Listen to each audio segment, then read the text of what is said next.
I'm Sarah Gaither with Carolina Pottery. Wedding season is here, so today I'm going to teach you how to make a boutonniere. So what I'm going to do is, you can see I have lots of little pieces of grass here. You really don't need a lot to make this. And I'm going to take the leaves and I'm going to have that as my background. And then I'm just going to piece the other little pieces of grass on top of it. Now I'm using a variety of grasses. You could do just the 2 leaves if you wanted to.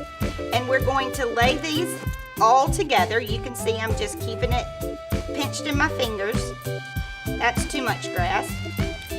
And so then for this wedding, they're doing hydrangeas. But you can tell this isn't an entire hydrangea, so I've cut out a piece of it. And so what I'm going to do is I'm going to set this on the top.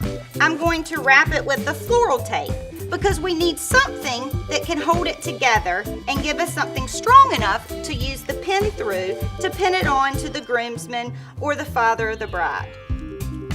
So I'm just wrapping the floral tape around.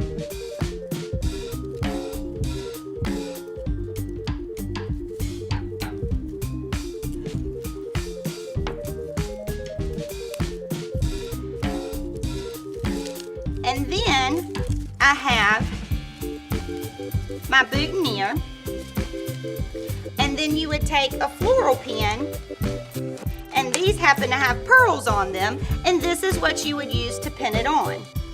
Or you can add jewels into it. The possibilities are really limitless. Now, one thing that a lot of brides like to do is when they're selecting their colors of their flowers, they select ones that match their bridesmaids' dresses or the mother of the bride's dress.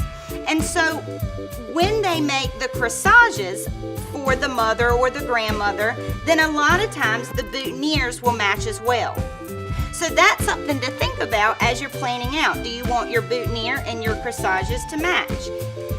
Here's another one, so you can see how nice that looks together.